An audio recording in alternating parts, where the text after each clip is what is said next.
Pangpapong Jesus Nazareno, awit at papuri, alay namin sa'yo, dinggin ng dalangin at pagsamo ng bayan mo.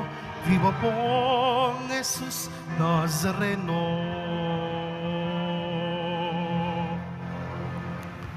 Sa ngalan ng Ama at ng Anak at ng Espiritu Santo. Amen. Ang pagpapala at kapayapaan mula sa Diyos na Ama natin at sa Panginoong Hesukristo naway sumainyo. At sumaiyo rin.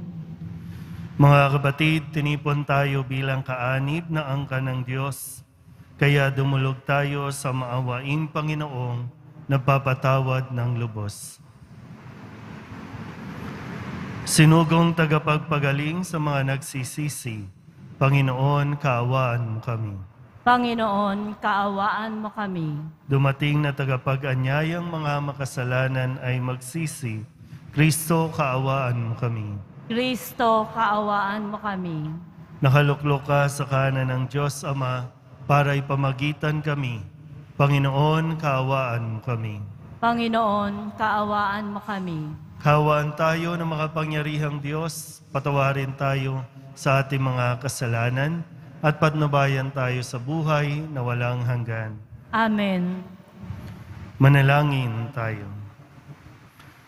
Ama naming makapangyarihan, nililiwanagan ng iyong maaasahang ilaw ang mga naliligaw na iyong pinababalik sa daan para ikaw ay matagpuan. Ang mga kabilang sa nananalig sa iyong anak ay pagkalooban mong makapagwaksi sa tanang salungat sa ngalang Kristiyanong sa iyo'y tinanggap upang ito ay talagang mapangatawan ng ganap sa pamamagitan ni Jesucristo kasama ng Espiritu Santo magpasawalang hanggan. Amen. Magsiupo muna po ang lahat. Pagbasa mula sa aklat ni Propeta Isaías. Ito ang sinasabi ng Panginoon. Ikaw, Assyria, ang gagamitin kong pamalo at malupit na kasangkapan ng aking galit.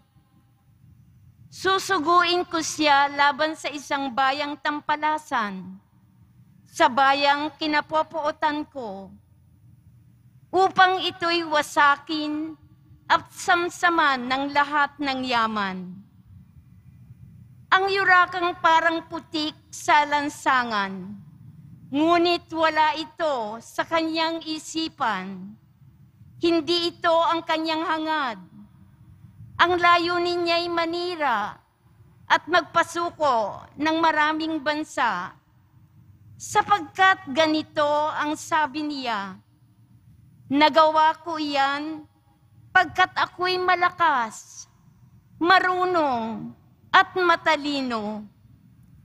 Inalis ko ang hangganan ng mga bansa at sinamsam ko ang kanilang mga kayamanan at ibinagsak sa lupa ang mga nakaluklok sa trono. Kinamkam ko ang kayamanan ng mga bansa na parang kumukuha ng pugad ng ibon. Dinampot ko ang buong daigdig na parang dumadampot ng itlog na iniwan ng inahin. Walang pakpak na pumapagaspas, ni huning narinig. Makapagmamalaki ba ang palakol sa may-ari nito? Makapagmamataas ba ang lagari sa gumagamit niyon? Ang baston pa ba ang magwawasiwas sa may hawak nito? Kaya nga, ang magigiting niyang mandirigma ay pagkakasakitin ng Panginoon. At sa ilalim ng kanilang maringal na kasuotan, mag-aapoy sa init ang kanilang katawan, parang sigang malagablab. Ang salita ng Diyos. Salamat sa Diyos. Ang pooy di tatalikod sa kanyang hirang na lingkod. Ang poon ay di tatalikod sa kanyang hirang na lingkod. Yaong mga hinirang mo ay kanilang nililipol. Inaapi nila yaong tinubos mo, Panginoon. Ang mga ulila, balot mamamayan ng ibang bansa, pinapatay nila ito at kanilang pinupuksa. Ang poon ay di tatalikod sa kanyang hirang na lingkod. Madalas na sinasabi, hindi kami pansin ng Diyos. Hindi kami nakikita ni pansin ng Diyos ni Jacob. Unawain ninyo, bayan, kayong pahat ang isipan, hanggang kailan padurunong kayong mga taong mangmang. Ang poon ay di tatalikod sa kanyang hirang na lingkod. Itong Diyos na lumikha nitong ating matatenga, akala ba ninyo'y bingi at ni hindi makakita? Sa lahat ng mga bansa, di ba siya ang hahatol? Di ba siyang guro nila, pagkat siya ang marunong? Ang poon ay di tatalikod sa kanyang hirang na lingkod. Ang lingkod ng Panginooy, hindi niya iiwanan. Yaong mga hirang niya'y hindi niya tatalikdan. Mababalik sa matuwid ang ganap na katarungan. Diwang ito ang susundin ng tapat ang pamumuhay. Ang poon ay di tatalikod sa kanyang hirang na lingkod. Magsitayo na po ang lahat.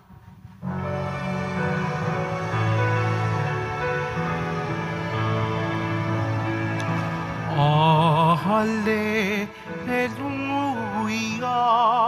hallelujah,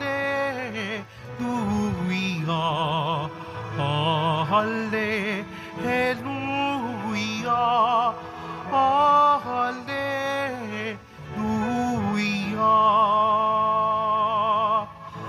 Papuri sa Diyos Ama, pagkat ipinahayag niya, hari siya ng mga aba. Hallelujah, hallelujah, hallelujah, hallelujah.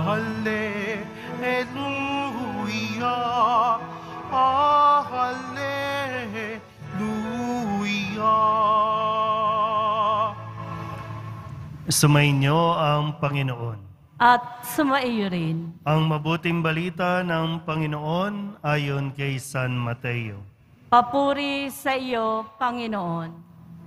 Noong panahong iyon, sinabi ni Jesus, "Pinasasalamatan kita, Ama, Panginoon ng langit at lupa, sapagkat inilihim mo ang mga bagay na ito sa marurunong at matatalino, at inihayag sa mga may kaloobang tulad ng sa bata.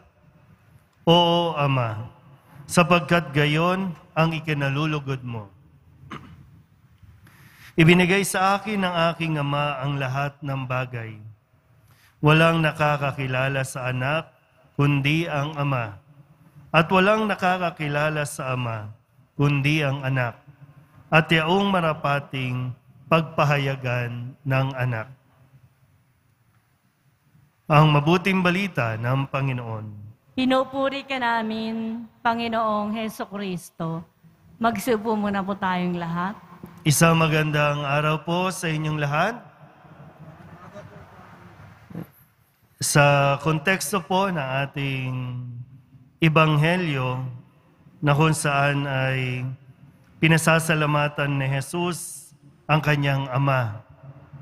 Nais ko sana kayong anyayahan, balikan natin ng kaunti yung mga memories natin sa ating mga tatay.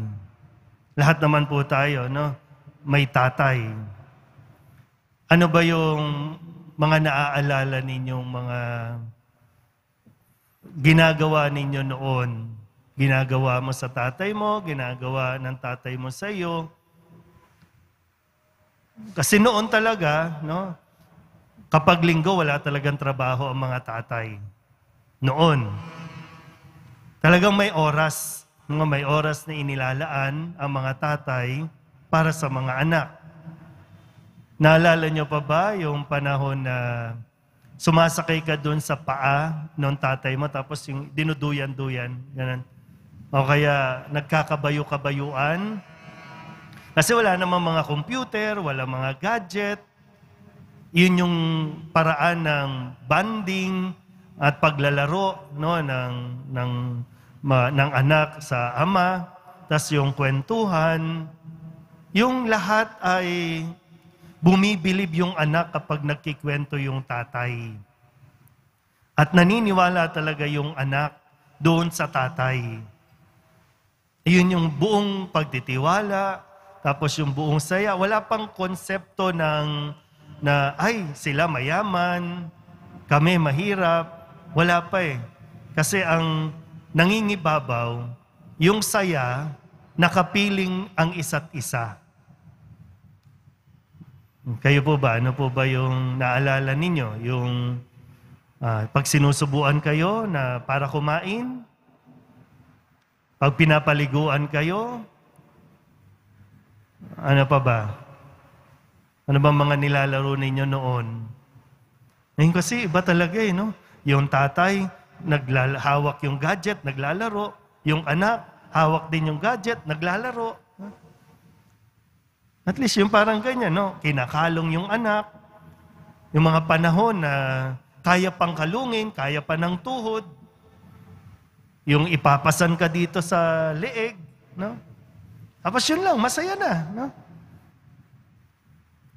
Doon mas lumalim at lumalalim yung ugnayan ng anak sa ama. Alam, minsan, pwedeng tanungin natin, ngayong malalaki na tayo, matatanda na kayo, ano ba nangyari? Bakit yung closeness, lumaki yung distansya?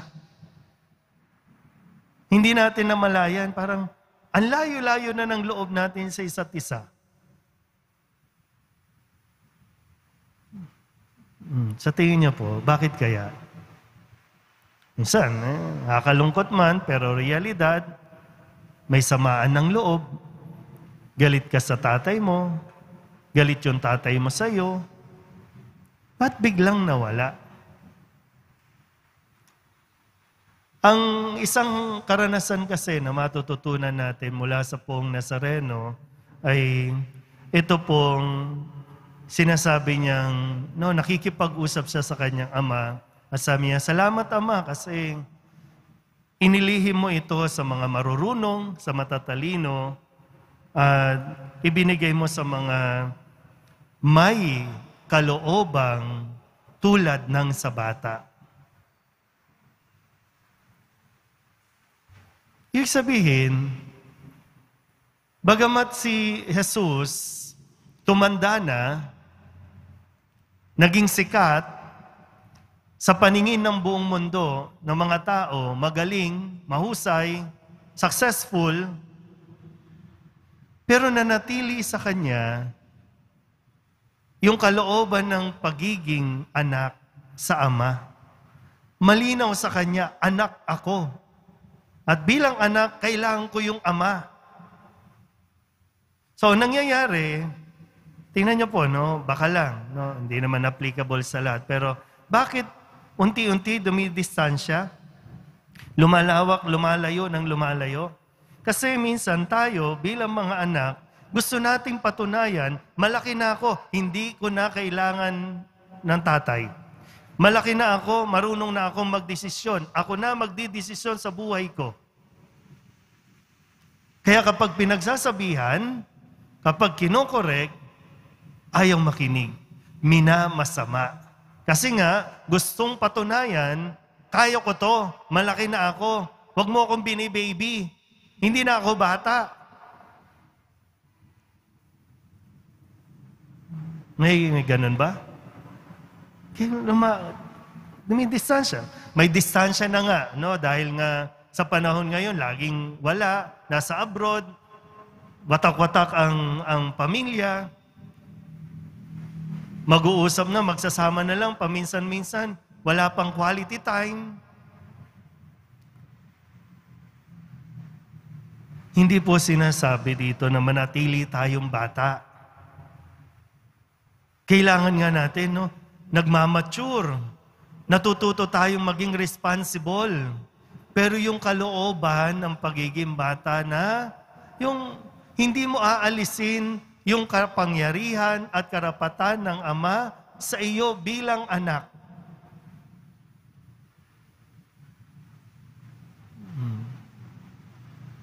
Ito yung pinagpapasalamat at the same time, ipinagmamalaki ni Jesus na yung relasyon niya sa kanyang Ama. Kaya nga kinaya, no? Kinaya ni Jesus yung misyon, natapos niya yung misyon. Buong tapang, buong kababaang loob. So ito marahil yung isang aral, no, na matututunan natin na baka sakali, no? Baka sakali, kaya pa nating habulin, kaya pa natin na ayusin, lalo tigit, tayo mismo, sa harap ng Diyos, siya ang ating Ama, anak lang tayo. Hindi tayo dapat magmalaki. Hindi tayo dapat magdunong-dunungan na para bang alam na natin ang lahat.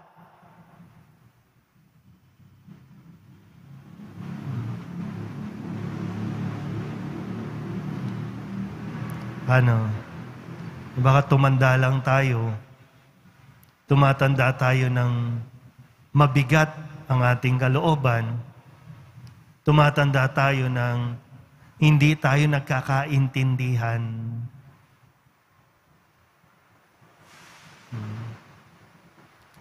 Nawa po, no?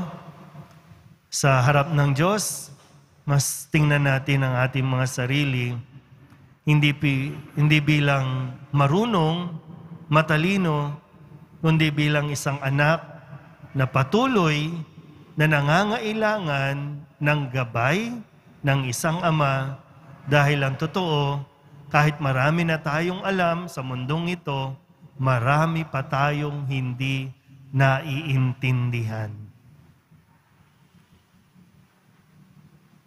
Siyempre po, kung may epekto din kasi yun, no?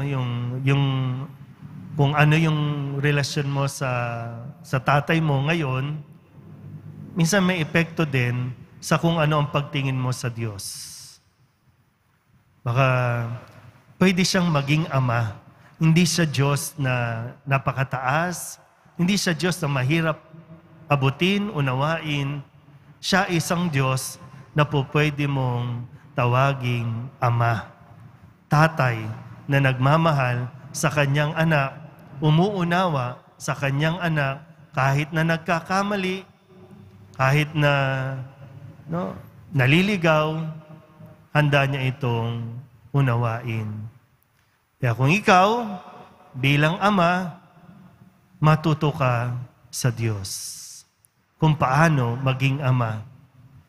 Bilang anak, matuto ka kay Jesus kung paano tayo lalapit sa ating Diyos Ama. Amen?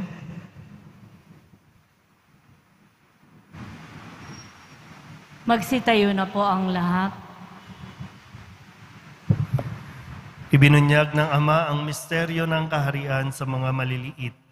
Manalangin tayo sa Diyos na nagpapahayag ng kanyang pag-ibig sa mga maliliit at mabababang loob. Dalhin natin sa ating Amang nasa langit ang lahat ng ating pangangailangan na may buong pananalig sa kanyang mapagmahal na kalinga. Ang ating pong itutugon, Amang nasa langit, basbasan mo ang iyong mga anak. Amang nasa langit, basbasan mo ang iyong mga anak. Ang simbahan naway bigyan ng higit na pansin ang mga dukha Manalangin tayo. Amang nasa langit, basbasan mo ang iyong mga anak. Ang mga pinuno ng gobyerno, naway pakinggan ang mga hinaing at pangangailangan ng pinakamahirap na mamamayan. Manalangin tayo. Amang nasa langit, basbasan mo ang iyong mga anak. Ang mga bata, naway makilala ang Diyos sa pamamagitan ng ating pagtuturo at halimbawa. Manalangin tayo. Amang nasa langit, basbasan mo ang iyong mga anak. Ang mga may sakit, naway makatagpo ng kalinga at kagalingan mula sa mga taong nag-aaruga sa kanila. Manalangin tayo. Amang nasa langit, basbasan mo ang iyong mga anak. Ang lahat ng mga namatay, naway magkaroon ng kasiyahan sa walang hanggang kaligayahan sa kaharian ng Diyos. Manalangin tayo. Amang nasa langit, basbasan mo ang iyong mga anak.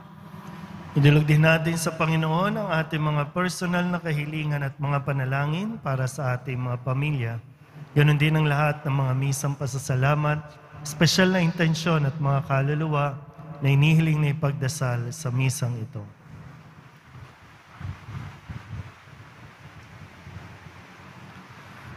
Ang lahat ng ito inihiling namin sa ngalan ni Kristong aming Panginoon. Amen. Magsiupo muna po ang lahat.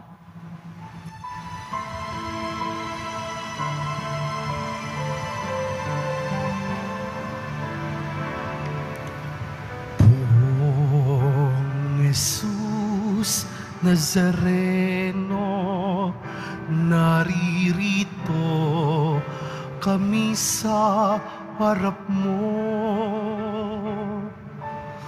Alak at tinapay alay namin sa'yo, mula sa tangkay ng ubas at butil ng trigo, upang maging dugo't katawan mo.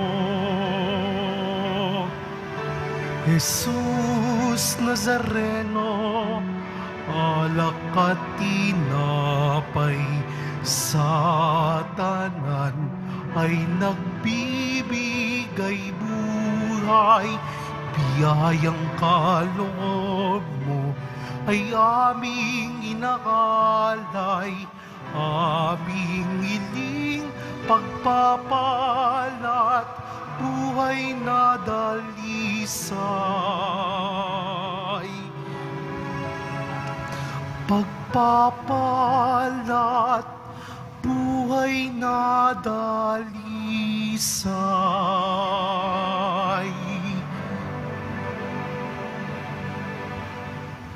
Magsitayo na po ang lahat. Manalangin kayo mga kapatid upang paghahain natin ay kalugdan ng Diyos Amang makapangyarihan.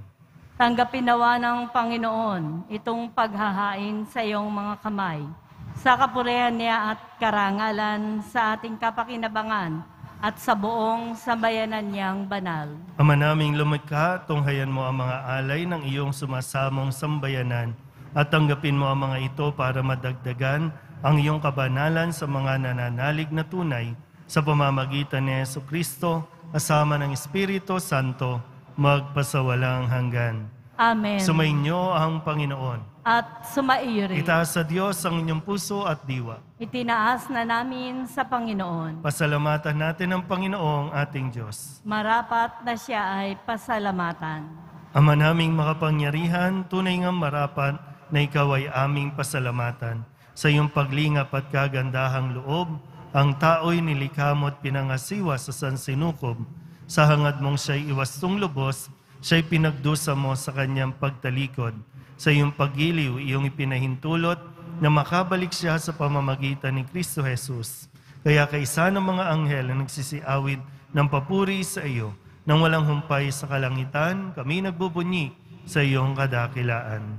Santo, Santo, Santo, Panginoong Diyos ng mga hukbo, napupuno ang langit at lupa ng kadakilaan mo. O sana sa kaitaasan, pinagpala ang naparirito sa ngalan ng Panginoon. O sana sa kaitaasan, Magsilhod po ang lahat. Ama naming banal, ikaw ang bukal ng tanang kabanalan, kaya't sa pamamagitan ng iyong Espiritu, gawin mong banal ang kaloob na ito upang para sa aming maging katawan at dugo ng aming Panginoong Heso Kristo. Bago niya pinagtiis ang kusang loob na maging handog, inawakan niya ang tinapay, inasalamatan kaniya, pinaghati-hati niya iyon, iniabot sa kanyang mga alagad at sinabi,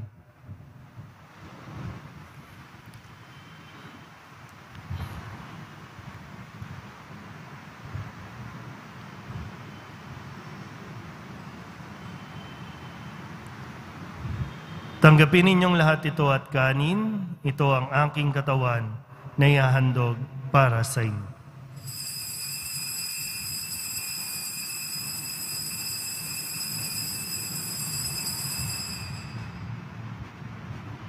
Gayun din naman nang matapos ang hapunan, hinawakan niya ang kalis, muli kaniyang pinasalamatan. Iniabot niya ang kalis sa kanyang mga alagad at sinabi, tanggapin ninyong lahat ito at inumin. Ito ang kalis ng aking dugo, ng bago at wala hanggang tipan. Ang aking dugo na ibubuhos para sa inyo at para sa lahat, sa ikapagpapatawad ng mga kasalanan. Gawin ninyo ito sa pag-alaala sa akin.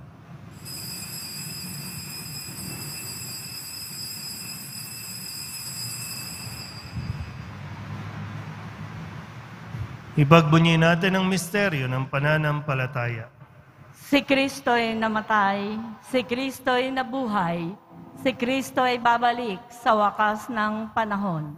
Ama, ginagawa namin ngayon ang pag-alaala sa pagkamatay at muling pagkabuhay ng iyong anak. Kaya tiniaalay namin sa iyo ang tinapay na nagbibigay buhay at ang kalis na nagkakaloob ng kaligtasan.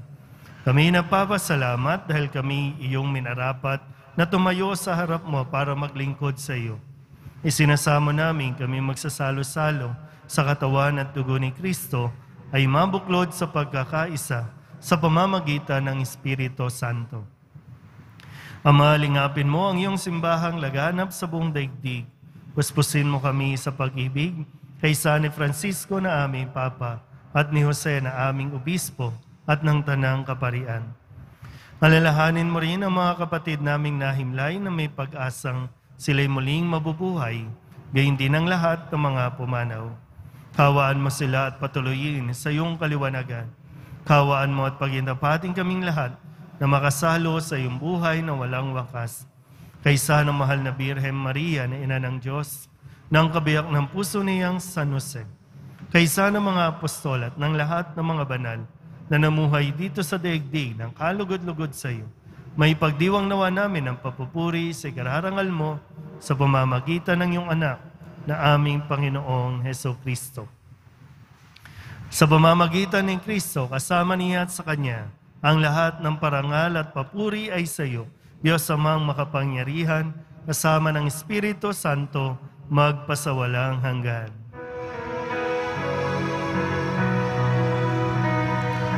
Amen.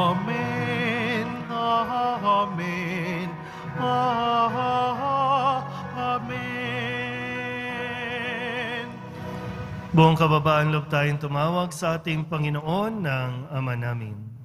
Ama namin, Sumasalangit ka, sambahin ang ngalan mo, mapasa amin ang kaharian mo, sundin ang loob mo dito sa lupa para nang sa langit. Bigyan mo kami ngayon ang aming kakanin sa araw-araw at patawarin mo kami sa aming mga sala para nang pagpapatawad namin sa nagkakasala sa amin. At huwag mo kaming ipahintulot sa tukso at iadya mo kami sa lahat ng masama. inihiling namin kami ihadya sa lahat ng masama, pagkalooban ng kapayapaan araw-araw, iligtas sa kasalanan at ilayo sa lahat ng kapahamakan. Samantalang aming pinananabikan ang dakilang araw ng pagpapahayag ng tagapagligtas naming si Heso Kristo. Sapagkat iyo ang kaharian at ang kapangyarihan at ang kapurihan magpakailanman. Amen. Panginoong Heso Kristo, sinabi mo sa iyong mga apostol, kapayapaan ang iniiwan ko sa inyo, ang aking kapayapaan ang binibigay ko sa inyo. Tunghayan mo ang aming pananampalataya at huwag ang aming mga pagkakasala. Pagalooban mo kami ng kapayapaan at pagkakaisa ayon sa iyong kalooban, kasama ng Espiritu Santo, magpasawalang hanggan. Amen. Ang kapayapaan ng Panginoon ay laging sumainyo. At sumaiyo rin. Magbigayan po tayo ng kapayapaan sa isa't isa.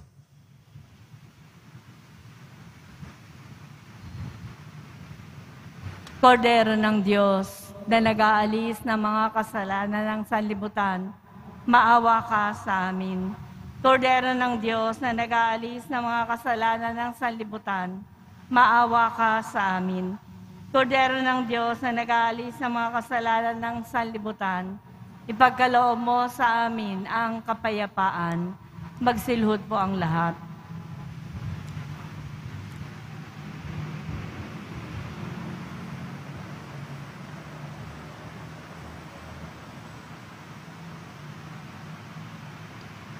Ito ang kordero ng Diyos. Ito ang nag-aalis ng kasalanan ng sanlibutan.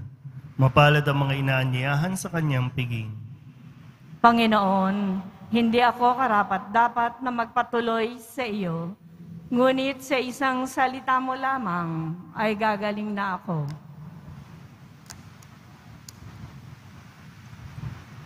Katawan ni Kristo.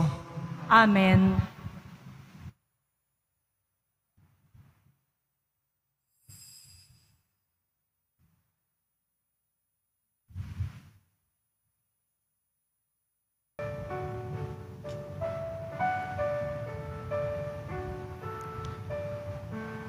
Ako'y iyong siniyasat, batid mo ang aking buhay. Ang lahat kong lihim, Yahweh, ay tiyak mong nalalaman ang lahat ng gawain ko. Sa iyo ay hindi lingid, kahit ikaw ay malayo. Batid mo ang aking isip, kahit ikaw ay malayo. Batid mo ang aking isip.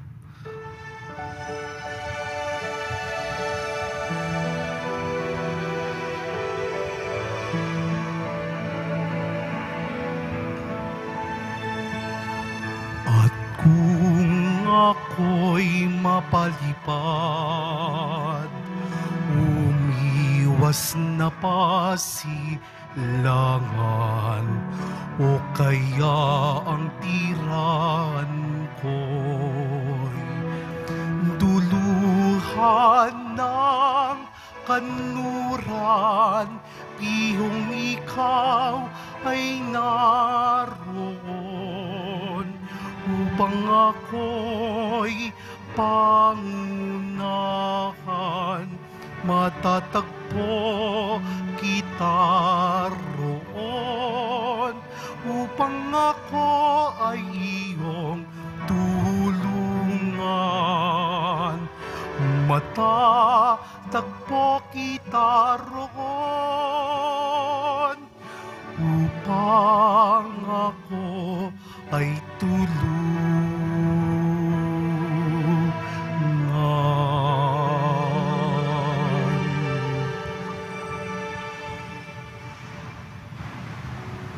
Magsitayo na po ang lahat. Manalangin tayo. Ama naming mapagmahal, kaming mga pinapagsalo mo sa piging na banal, ay makatanggap nawa ng bungang karagdagan ng iyong pagliligtas sa aming ipinagdiriwang sa pamamagitan ni Jesucristo, kasama ng Espiritu Santo, magpasawalang hanggan. Amen. Sumainyo ang Panginoon. At sumaiyo rin. Manalangin tayo para sa pagbabasbas. Mahal na pong Jesus Nazareno, inihayag mo sa pamamagitan ng krus ang walang maliw na pag-ibig ng Diyos sa sangkatauhan. Pakinggan mo ang kahilingan ng iyong angka na nagsusumamo sa iyo. Makamtanawa nila ang inyong katugunan at tanggapin ang kasagutan na may utang na loob na tinatanaw. Basbasan din po ninyo ang mga dala-dala nilang mga imahin at dasalan at lahat ng mga may karamdaman. Sa pamamagitan ng bendisyon na ito, naway maalala nila ang mga pangako nila noon sa binyag na ikaw ang kanilang iibigin at paglilingkuran bilang Panginoon magpasawalang hanggan. Amen. At pagpalain kayo ng makapangyarihang Diyos, Ama at Anak at Espiritu Santo. Amen. Humayo kayong taglay ang kapayapaan ng Poong Jesus Nazareno. Salamat sa Diyos. Magandang araw po.